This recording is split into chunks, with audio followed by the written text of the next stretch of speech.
Nous voulions symboliquement, avec la présidente de l'Assemblée nationale, être présents devant ce qui est un symbole, le mur des justes. Voilà des hommes et des femmes qui, pour sauver des familles, des enfants, qui étaient promis à la mort en raison de leur religion et de leur origine, des gens qui ont pris tous les risques. Et quelque part, nous leur devons un respect immense, car ils sont notre conscience. Et dans cette période où nous voyons monter la perte du vivre ensemble, les haines, l'antisémitisme, qui n'est pas notre seul combat, mais un combat majeur, nous ne pouvions pas dire, allez, c'est un événement de plus. Et nous voulions témoigner ainsi. Bien sûr, il faudra avoir les résultats de l'enquête, mais quelles que soient les origines, c'est strictement insupportable.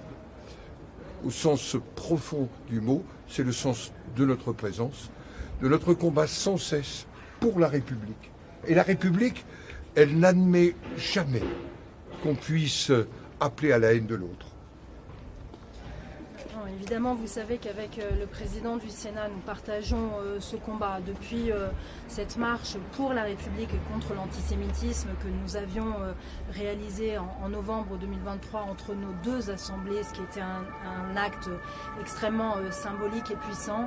Nous nous mobilisons à chaque fois pour faire vivre les valeurs de la République et pour rappeler que la France, ce n'est pas ça. La France, ce n'est pas la haine de l'autre. On a pu voir ce week-end encore un assassinat absolument épouvantable en fonction des origines d'une personne, et ça, nous ne pouvons le tolérer. Donc il faut inlassablement rappeler que la République ne fait pas de différence entre ses enfants et que en France, nous acceptons évidemment chacun, quelle que soit sa culture, quelle que soit son origine, quelle que soit sa religion. C'est les fondements de la laïcité dont nous allons bientôt célébrer le 120e anniversaire.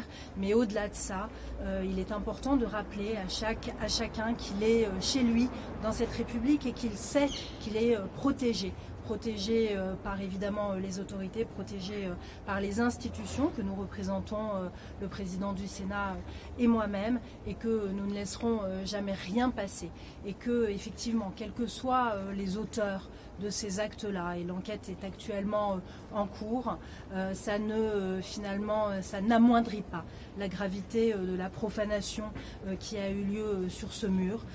Ici, comme le disait le président du Sénat, ce sont les justes de France. Ce sont justement ceux qui savent se dresser, savent résister, ne sacrifient pas l'idéal républicain, quel que soit le risque qu'ils ont pris pour leur vie. Et nous leur devons finalement notre présence aujourd'hui parce que eux se sont dressés, et il faut finalement aujourd'hui que chaque citoyen français se dresse contre ces idéologies qui prônent la haine de l'autre, que ce soit en fonction de son origine ou que ce soit en fonction de sa religion.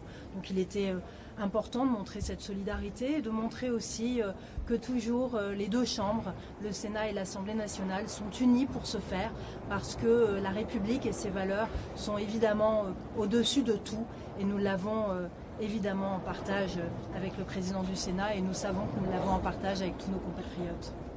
Est-ce que vous pourriez refaire une marche aujourd'hui contre l'antisémitisme, comme vous l'avez fait en 2023 ? Écoutez, nous n'excluons rien. Comme je le dis souvent, cette marche que nous avions réalisée avec Gérard, c'est pour moi mon plus beau souvenir politique personnel, parce que nous avons rencontré les Français à cette occasion. En quelques jours, nous avons pu mobiliser des centaines de milliers de nos compatriotes pour marcher pour la République et contre l'antisémitisme, pour n'entonner qu'un chant, la Marseillaise, pour n'arborer qu'un seul drapeau, le drapeau français. Et je pense que dans ces moments troublés, dans ces moments où certains peuvent vouloir appuyer là où ça fait mal, là où c'est douloureux, nous devons montrer l'unité de la République. Donc rien n'est jamais exclu. En tout cas, le président du Sénat et moi-même sommes toujours très unis pour protéger ce que nous avons tous de plus cher. On s'habituera jamais à toutes ces manifestations qui rompent l'unité d'une nation, qui atteignent le vivre ensemble. Jamais. Alors, que ce soit en marchant, que ce soit par la loi, que ce soit par notre présence, je vous le dis, on ne s'habituera jamais à cela. Est-ce que vous trouvez que le Parlement fait assez contre l'antisémitisme? On a vu aujourd'hui une proposition de loi pour élever Alfred Dreyfus au rang de général des brigades. Est-ce que c'est assez ou c'est juste un symbole et finalement c'est pas assez efficace? Vous savez, les symboles, c'est important dans une république. Et aujourd'hui, à l'Assemblée nationale, nous l'avons adopté, cette proposition de loi, à l'unanimité. J'étais au perchoir, j'avais tenu à présider cette séance importante et j'avais en face de moi la famille d'Alfred Dreyfus. Et ça n'est pas que symbolique, c'est ce que la France doit à ses enfants et cette reconnaissance et ce rétablissement dans ses droits. Je crois que c'est très important. Après, on a adopté un certain nombre de textes pour lutter contre l'antisémitisme, lutter contre la haine en ligne aussi. Il faut toujours renforcer notre arsenal juridique. Mais ça ne suffit pas.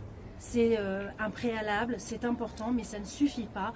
Il faut agir politiquement et il faut aussi qu'il y ait évidemment des prises de conscience dans la société et travailler sans relâche à l'enseignement, et c'est ce que fait formidablement le mémorial de la Shoah.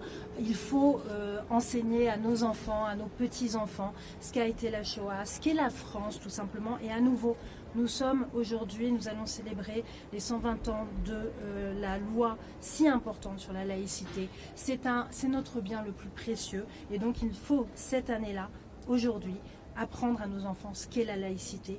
Et la laïcité, c'est vraiment la liberté de croire ou de ne pas croire et c'est le respect des croyances ou des non-croyances de chacun. Et c'est cela qu'il faut faire vivre aujourd'hui dans notre pays plus que jamais. Je terminerai par un mot, puisqu'on évoque la loi de 1905, Aristide Briand. La loi doit protéger la foi tant que la foi n'entend pas dicter la loi. Et ça, c'est l'équilibre de la laïcité. Et c'est le message d'Aristide Briand. Je crois qu'on a bien besoin, j'allais dire, de le prendre tous ensemble pour la République. Merci. Merci à tous.